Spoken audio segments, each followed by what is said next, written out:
Let's bring in former Assistant Treasury Secretary and host of the Monica Crowley podcast, Monica Crowley. That's actually a Biden campaign talking point. They just didn't use amnesia. She used the word nostalgia.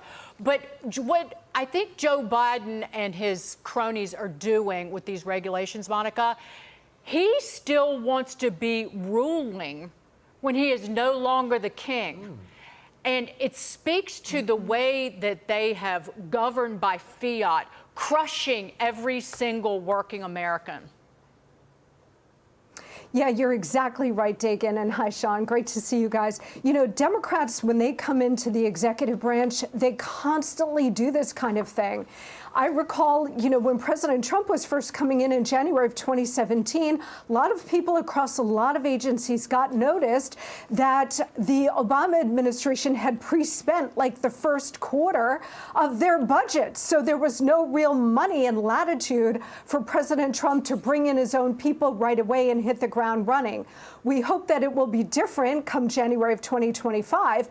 But what this report shows is that the Biden team is fanning out across all of these agencies, putting in this flurry of regulatory activity, making it increasingly difficult for a new Trump administration to unravel all of it and roll all of it back. They're using this obscure 1996 rule called the Congressional Review Act, which would allow a new president to unravel a lot of this. But knowing this and seeing how President Trump did it the first time in 2017, unraveling a lot of the Obama-Biden regulations and rules, they want to try to block President Trump from doing that again. And so they realize that they've got basically until the end of May to get these new rules and regulations in so that they can be finalized before sort of the 60 or 90-day window before the end of an administration, at which point Trump could come in and use the CRA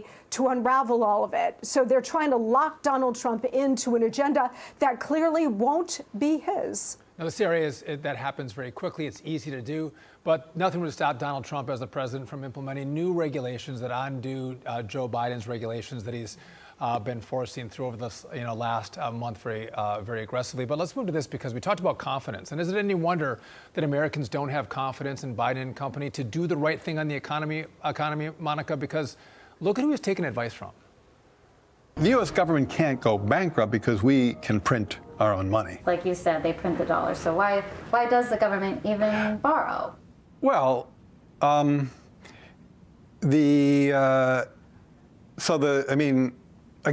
some of this stuff gets, some of the language that some of the language and concepts are just confusing. I mean, the government definitely prints money, and it definitely lends that money, which is why the government definitely prints money, and then it lends that money by selling bonds.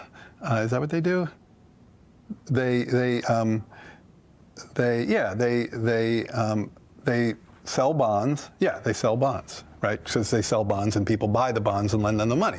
Yeah. So a lot of times, at least to my ear with MMT, the language and the concepts can be kind of unnecessarily confusing, but there is no question that the government prints money and then it uses that money to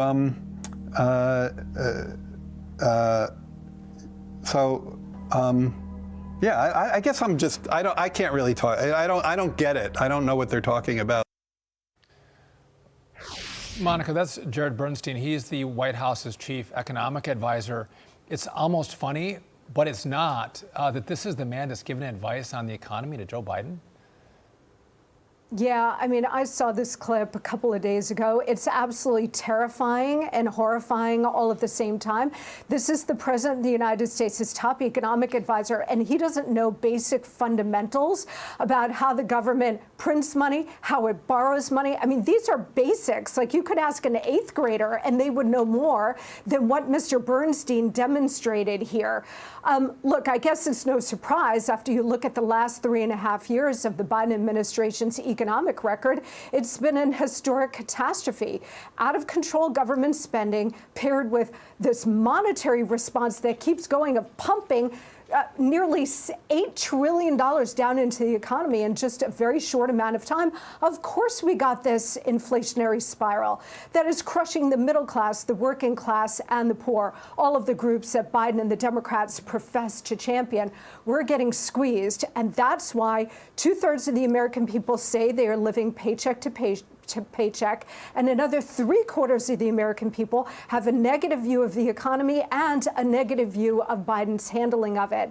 That, compared with the 4 years of a booming Trump economy based on a pro-growth economic agenda, telling you guys this has huge political consequences. People want the Trump boom back. Monica Crowley, thank you so much. And I just want to point out, Jared Bernstein has a master's and a PhD in social work. That's all you need to know. Yep. But American people know Yep. that because they've been crushed by these idiots running economic policy. Thank you so much, Monica. Great to see you. Thank you, guys.